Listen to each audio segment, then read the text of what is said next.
Tiempo atrás recibimos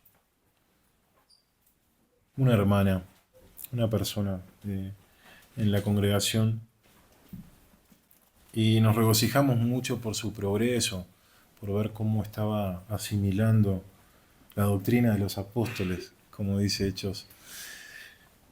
Y surgió una controversia a partir de nuestras oraciones por Israel. Este mundo a nivel geopolítico libra una batalla espiritual. Este mundo a nivel geopolítico libra una batalla no tanto entre el bien y el mal, sino esencialmente entre todas las naciones contra el Señor y contra su pueblo. Bien, hoy vamos a hablar desde un punto de vista puramente doctrinal de Israel.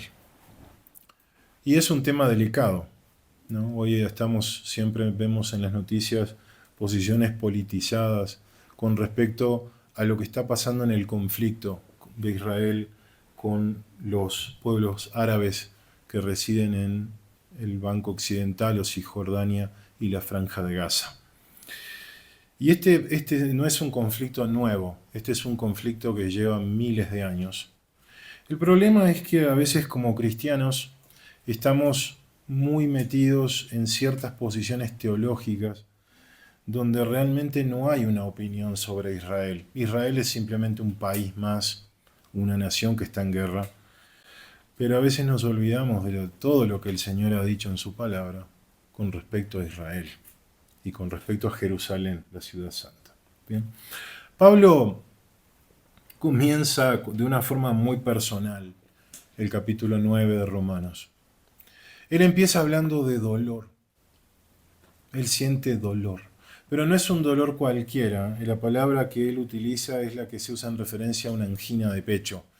Es un dolor fuerte y profundo en el corazón con el que él vive todos los días de su ministerio. Y cuando hablamos de Israel, hablamos de algo muy importante en estos últimos días. Tanto así que antes de leer este versículo sobre Israel, quiero leer este pasaje profético en el libro de Zacarías. En el capítulo 12, versículos 2 al 4, el Señor, y escuchemos atentamente, está en pantalla para los que deseen leer ahí también. El Señor está hablando de Israel en este tiempo, en estos días.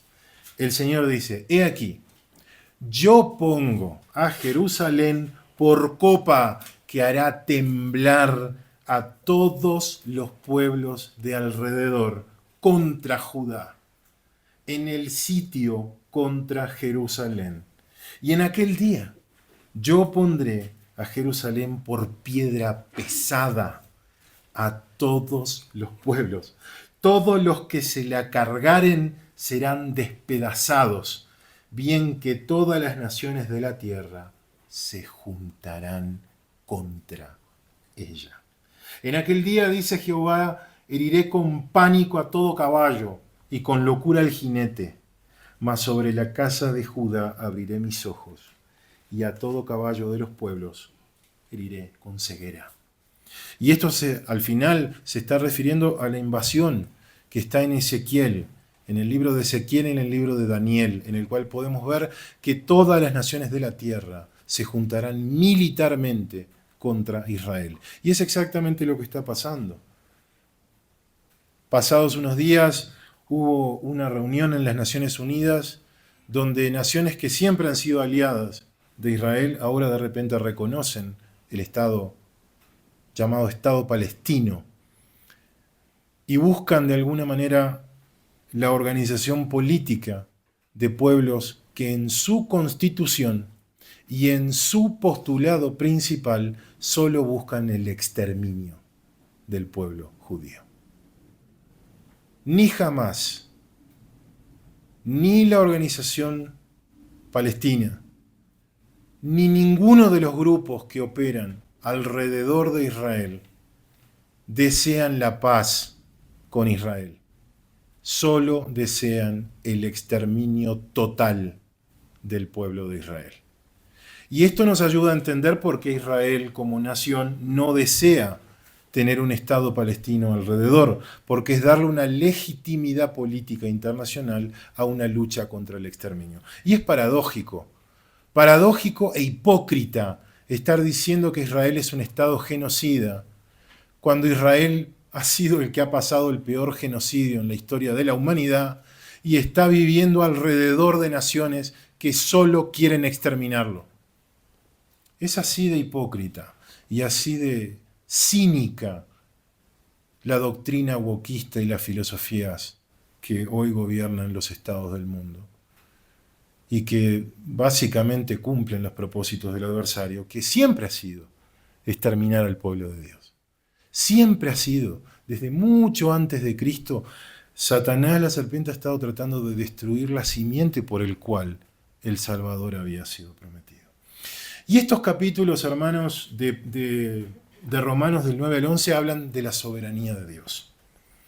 Vamos a hablar del rechazo a Israel, vamos a hablar de esa historia y de los principios que están atrás de ese rechazo, y también vamos a hablar del tropiezo de Israel frente a la soberanía divina, que termina en la plena restauración de Israel en el capítulo 11. Abramos el capítulo 9 de Romanos y leamos los versículos 1 al 5.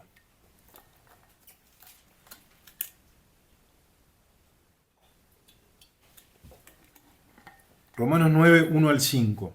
Verdad, digo, en Cristo y no miento.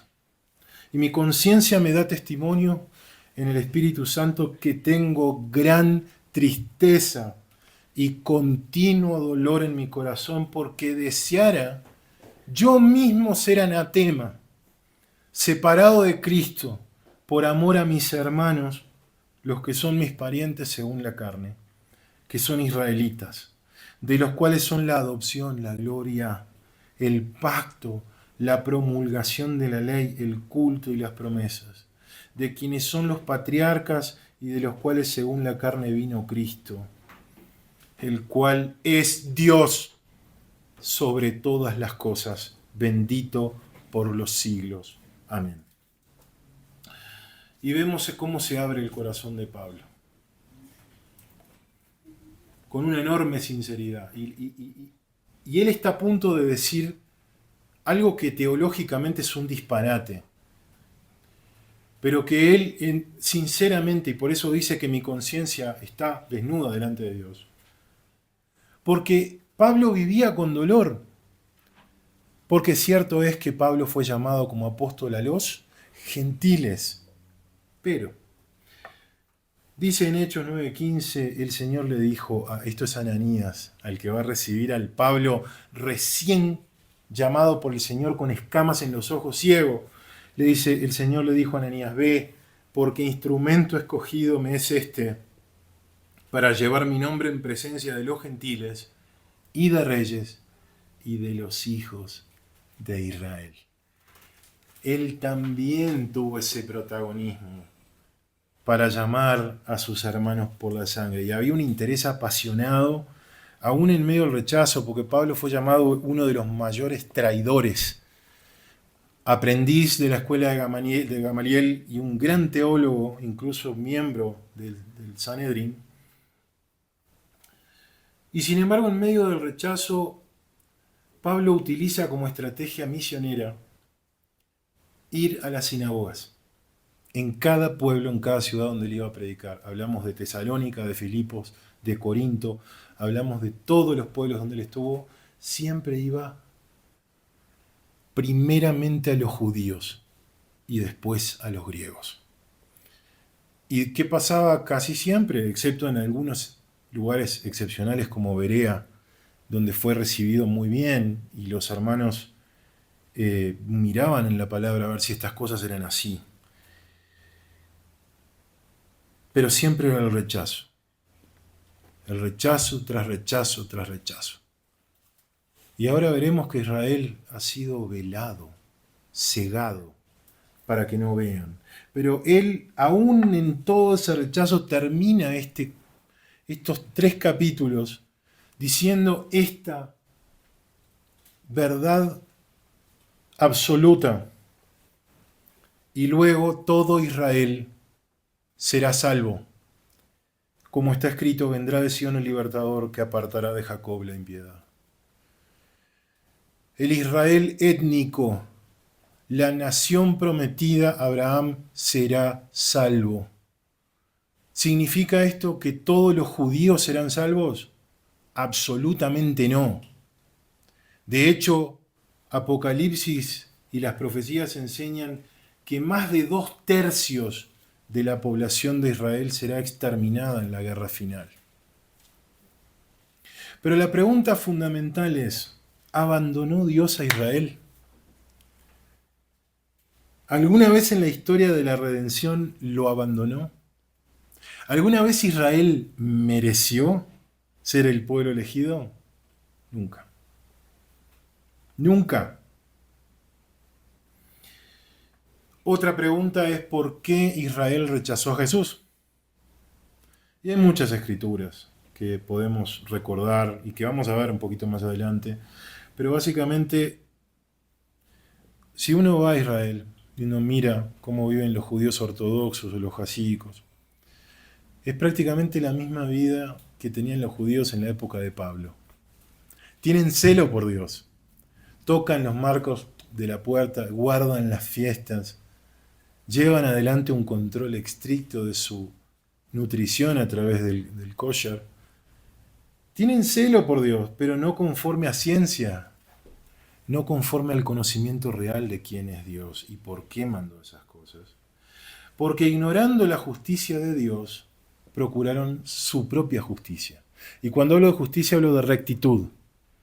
Ignorando la justicia de Dios que fue manifestada en la persona de Cristo, viven llevando adelante su propia justicia a través de las obras.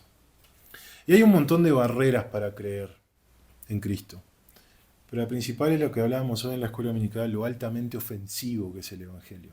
Porque el Evangelio desnuda una realidad. Somos gusanos, somos inmundos delante de Dios. Esa es la verdad. Y hay ceremonias, ritos, fiestas que guardan, que hace que se construya un autosentido de elección y de singularidad frente a todas las naciones. Cuando en realidad lo que procuraba Dios era todo lo contrario.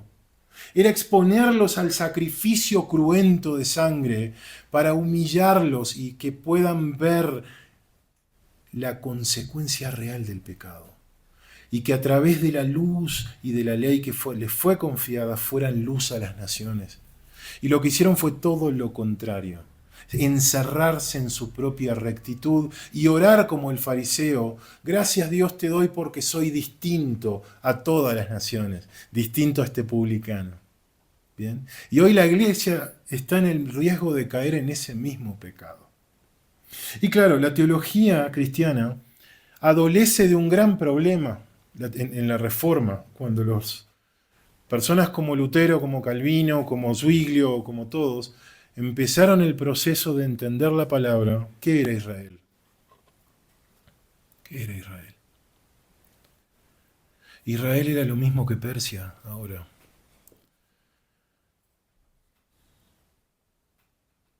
Israel era lo mismo que Persia, Israel era lo mismo que Egipto, Israel era lo mismo que Babilonia. Uno recorría las calles de Jerusalén en los 1500 y eran un montón de ruinas, lleno de extranjeros, musulmanes, personas de todas las naciones, y era como ir hoy a las ruinas de Cusco o de Chichén Itzá. Israel era una nación muerta, era un país muerto. ¿Habían judíos en el mundo? Por supuesto que sí, pero los había como hay hoy personas, pueblos como los romaníes, que no tienen nación, son apátridas. Entonces, ¿qué significancia o significado teológico tenía en los 1500 la restauración de Israel? Ninguna. Simplemente dieron por sentado que la iglesia tomaba las promesas de Israel para sí, porque Israel era desechado, porque había rechazado a su Mesías y por ende todas las promesas y los pactos que Dios les había hecho a Israel estaban abrogados. ¿Es esto así, hermanos? ¿Puede Dios abrogar sus propios dones y llamamientos? ¿Sus propios pactos y promesas? Nosotros como gentiles, ¿qué garantía tenemos de que Dios va a cumplir con nosotros sus promesas si creemos que no las cumplirá con su pueblo escogido? Qué necio razonamiento es creer que Dios puede revocar sus promesas y sus pactos. Por eso antes y después de 1948 hay dos realidades diferentes en el mundo. En 1948 el mundo dio a luz una nación en un día. ¿Quién ha visto semejante cosa? Pero el pueblo de Israel está ahí. Y hoy no solo está ahí este pequeño paisito, sino que es copa que hace temblar a las naciones. Piedra pesada que cargan las naciones que no saben qué hacer con él. Y si le preguntan a los reyes y a los presidentes paganos y gentiles qué preferirían hacer con Israel, en secreto y fuera del micrófono les dirían siempre lo mismo: borrarlo del mapa. Pero Dios preservará. Dice Pablo, para repetir, deseara yo mismo ser maldito, separado de Cristo por amor a mis hermanos que son mis parientes según la sangre. Según la carne, perdón. Y esto es una hipérbole, es una exageración hipotética que no es atendible. No podemos morir por nuestros hermanos. No podemos dar nuestra vida, pero es como que Pablo está casi que comparando ese espíritu redentor que hizo que Cristo viniera al mundo a salvarte a ti. Es decir, yo quisiera que mis hermanos judíos no fueran tan cabeza dura y que pudieran aceptar. Y es casi lo que dijo Moisés cuando el Señor iba a raer a todo el pueblo por lo del becerro de oro. El Señor, Moisés ora a Dios, a Jehová, y le dice: que perdones ahora su pecado, y si no, ráeme a mí ahora de tu libro que has escrito, por mis hermanos que son israelitas, de los cuales son la adopción, la gloria, el pacto, la promulgación de la ley, el culto y las promesas. Toda la Biblia ha sido escrita por judíos, excepto Lucas, que era un médico griego. Pero hay una distinción absoluta al pueblo de Israel que fue dado por Dios de pura gracia. Y es necesario entender por qué Israel ha pasado las cosas que ha pasado, dice Hendrickson. Es necesario tener siempre en mente que una ventaja no es necesariamente una virtud y que un privilegio no es un mérito. De hecho, cuando Israel, a despecho de las muchas y especiales ventajas recibidas, le da la espalda al Señor, estas mismas ventajas terminan aumentando el castigo. Y si no, miren los libros de historia en Alemania y Polonia entre 1944 y 1945. Prácticamente ningún pueblo del mundo, excepto quizás los armenios, han vivido una cosa similar. Y Dios le dice a los judíos, al pueblo de Israel: no por ser vosotros más que todos los pueblos, os ha querido Jehová y os ha escogido, pues vosotros erais el más insignificante de todos los pueblos, sino por cuanto Jehová os amó y quiso guardar el juramento que juró a vuestros padres. Y te digo lo mismo a ti, hermano y hermana, de tu salvación. No por ser tú mejor que tus vecinos es que Dios te ha escogido y te ha llamado, sino porque te amó para la gloria de su nombre.